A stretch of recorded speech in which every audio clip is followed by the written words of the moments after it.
I don't have to ask. It's obvious this child has two very loving grandparents. Well, I like to think of it as protecting my investment. Oh, don't listen to him. He likes to think of everything as a business transaction.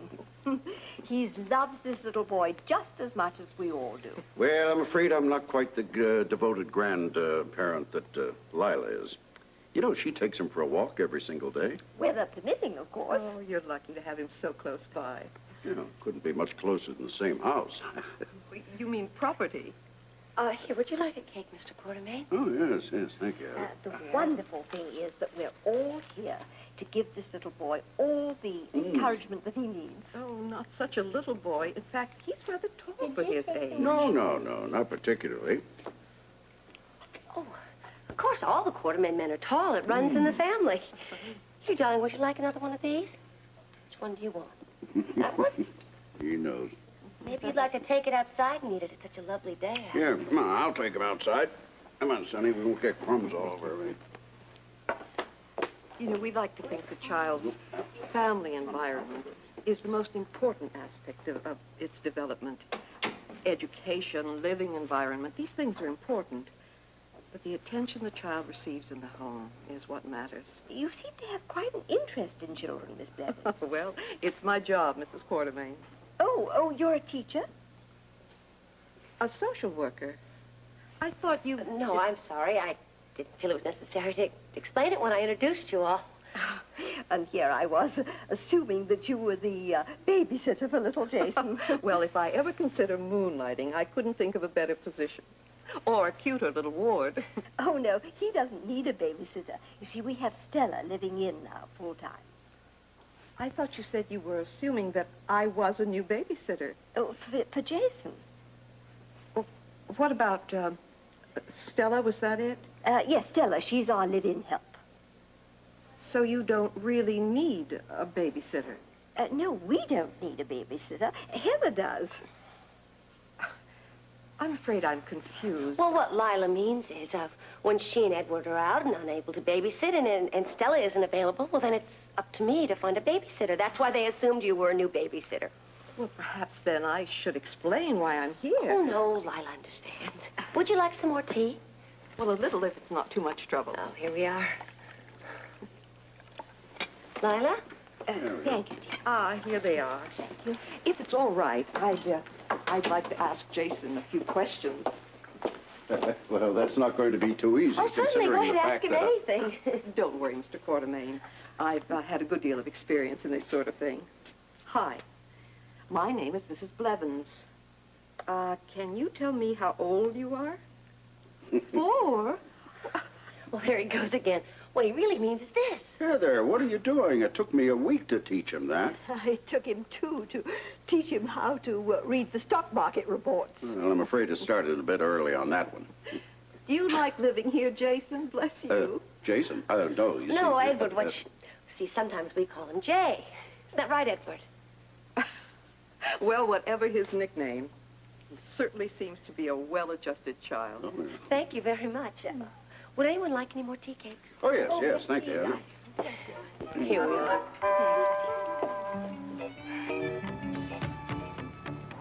Come on, let's go see the pavilion.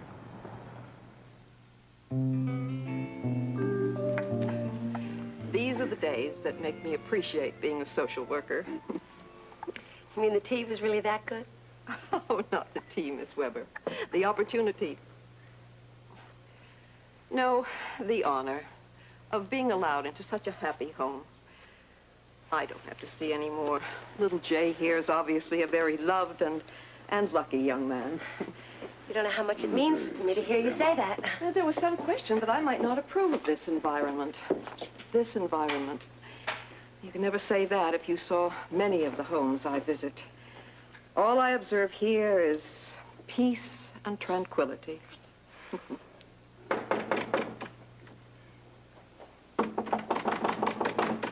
Aren't you going to open the door? Yes, of course. Well,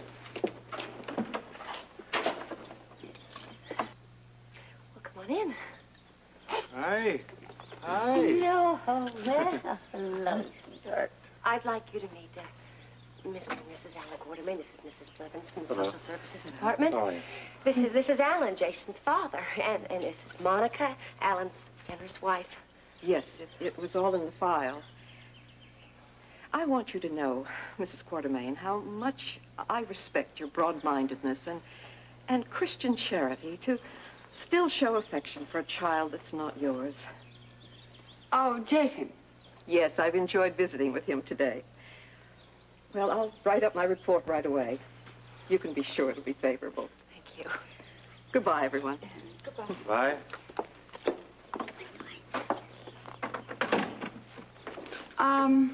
Okay, Heather, what's going on? Oh, nothing. We're just having little tea parties, you can see. No, I think it's a little bit more than a tea party. It was really bad enough to have Stella tell us that Edward and Lila were down here, that walk in and find my son here. Well, Jason isn't here. Jimmy Lee is babysitting. I don't care, Edward. It is the principle of the thing. It is what this woman is doing to our family. Monica, dear, don't you think you're overreacting a little bit? I mean, this was just a simple social visit. Well, Lila, you can make your simple social visits anytime you want to. Do not, I repeat, do not make them with my son unless you have my permission. Well, you can take him and leave anytime you'd like. I'll take him, dear. I'll take him outside. Come along, dear. We'll go out. Go along, Grandma. Thank you. We'll see you in a little bit. Right, dear. We'll be outside. Would you mind telling me who that woman was? Well, that was Miss Blevins, the social worker. Oh, well, what was all this business of Christian charity, you know? Oh, I don't believe it. I don't believe it, Heather. You passed off my son as Jason. How dare you? Monica, it wasn't Heather's fault. Miss Blevins, well, just made the assumption herself.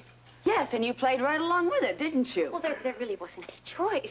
Yes, there was a choice. You could have told the truth. Why did you have Jason here in person? Where is he anyway? Well, Jimmy Lee's taking care of him. They were supposed to wait here for me, but I don't know where they went. So when Edward and Lila came in and met Mrs. Blevins, she naturally assumed that Alan Jr. was Jason. All right, this is it. This is the last straw. Oh, come on, Monica. There was no harm done. I don't care. I don't care. Alan, you promised me that having them here would not affect Alan Jr. in any way, shape, or form, but it has. Now, this woman is trying to pass them off, interchange them, my legitimate son with her illegitimate. Now, wait a minute. I knew it wouldn't be too long before you'd start blaming Jason for your own mistakes. Are you talking to me? Who else, Monica? Just because you can't keep your own husband and he ended up in Susan's bed is no reason to blame the kid. Now, ladies, this is neither the time nor the place. What difference does it make, Edward? You've heard it all before. Yes, I know, and I don't care to hear it again. Now, Monica, I want you to calm down. After all, there was no harm done. No, not this time, Edward. But what about the next time?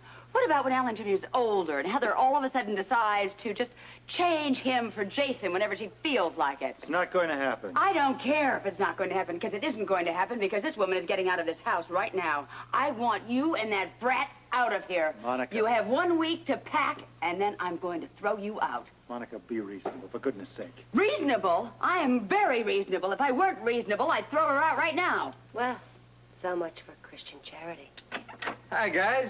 Hi, guys. What's going on?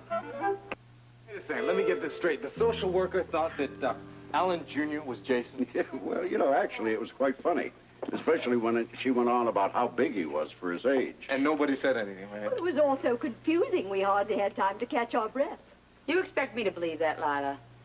You went along with this. All of you did. You weren't here, Monica. Actually, there was very little that could be done about it. I want her and that kid out of here. Monica, dear, the child. Oh, he doesn't know what we're saying. I mean your child. Well, my child, well, it's about time that he understood just exactly who his half-brother is and the wicked guardian, so he won't be harmed later on in years. You know what I mean? Monica, I wasn't trying to hurt anyone. I know. You never do try to harm anyone, Heather. But isn't it funny how you always manage to? Okay, let's everybody just calm down and relax, and let's think before we start jumping to any conclusions, It isn't okay? going to make any difference, Ellen. You don't know that. Oh, yes, I do. And I am tired of discussing this. You're not going to change my mind. I happen to own this property. I own this gatehouse.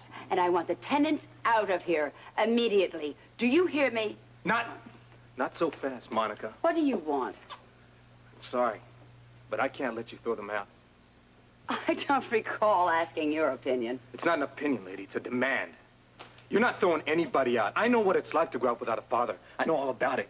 And this little kid here, he's got a chance to know his. And I think he's got that right. How dare you pretend to tell me what to do? I'm not pretending, lady. You mean this is a threat? That's right. I think you know how sorry I can make all you legitimate Quartermains feel. He would do that? That's right. You throw them out, and you can bet on it.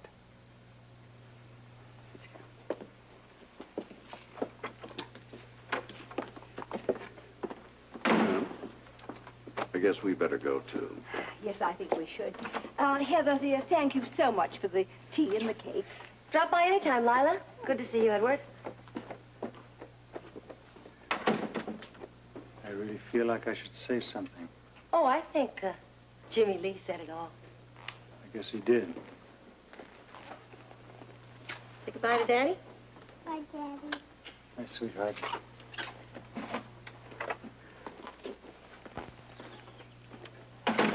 You really are something, Jimmy Lee.